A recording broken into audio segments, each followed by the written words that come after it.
All right, Jim, our final question here today. This was sent via the Cult of Cornette Facebook group by Sarah Petroselli. How does one become a wrestling historian? Well, that was a short question. Study and learn, right? You got to study and then you'll learn.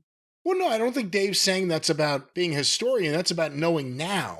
You have to study and learn to know now. Yeah. Well, no, you just have to study and learn to figure out what he's talking about. But no, how do you become a historian?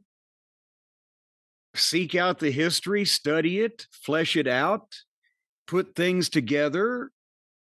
You know, like we just as an example, we had the letter from Eddie Gilbert earlier when he had the decision to go to Atlanta or the WWF. Well, that's a little anecdote, amusing antidote, as they say, of history. Maybe somebody will jot that down and it'll be incorporated.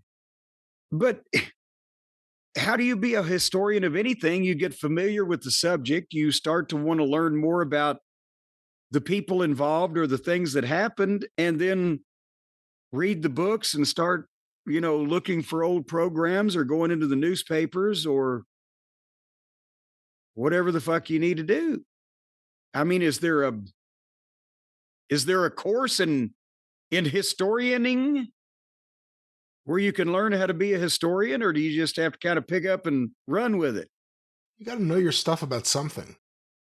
You got to have some sort of knowledge about something, whether it's institutional knowledge or just learned knowledge or a combination.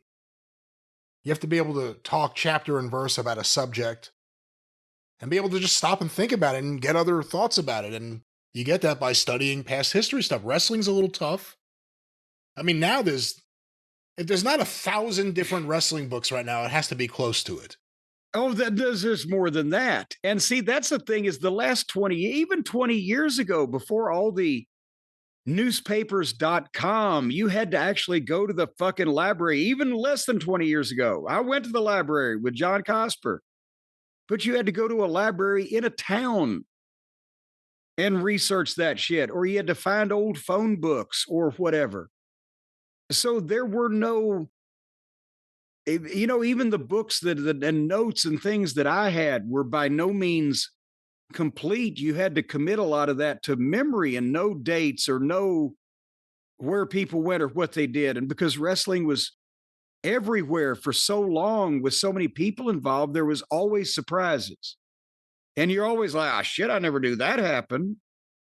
Now with the comprehensive online shit you can do, it's easier than ever to figure out, like the letters we've read from people doing research on the first TV broadcasts.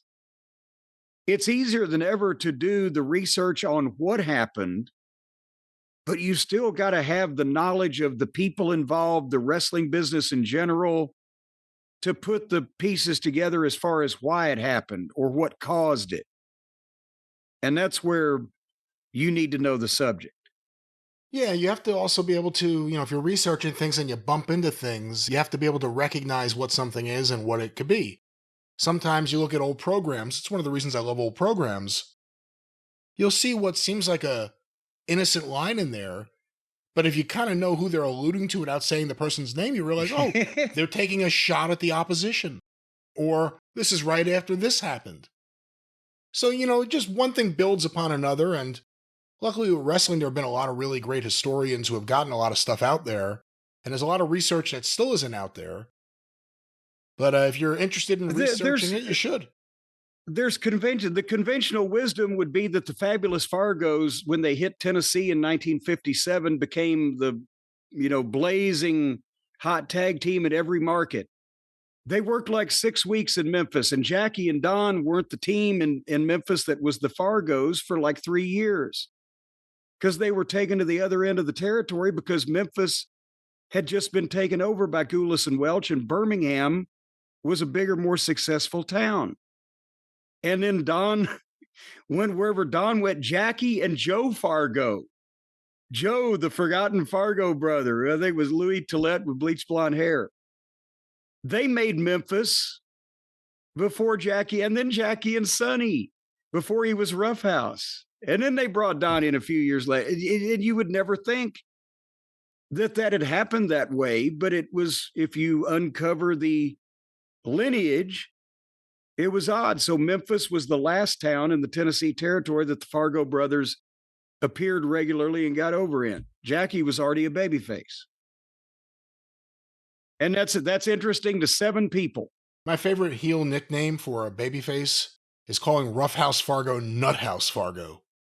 Yeah. And that was the deal. They'd say Jackie Fargo springs that no good brother of his out of that mental institution down there in North Carolina. And Jackie would say he doesn't live in that place. He just sweeps up there. AKA he's just a referee there.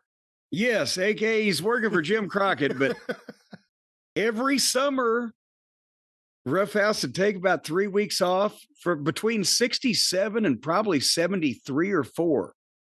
He would take 4, 5, 6 weeks maybe off in the summertime and come to Tennessee, and they'd draw sellouts. And then he'd go back and be a fucking referee in the first match for $50 or whatever. This may be a silly question, but obviously there's not a lot of studio footage that I've seen from that era, if there's any that survives. Was Roughhouse on TV often when he was there? Or was it you had to come to the arena to see him? Earlier on, by the last time that he would have been on TV would have been the 73 and 74 runs, where he was in and out more often because they were doing huge business. Because it was Lawler and Jim White as a team against Jackie and Roughhouse were the ones that set the Coliseum attendance record in 72 and then beat it by 10 people the following week. And at that point, they were bringing Roughhouse in more. They even won the Southern Tag Team title for a while. So he would every once in a while do a studio thing and just do his crazy shit, but in a smaller area for a shorter period of time.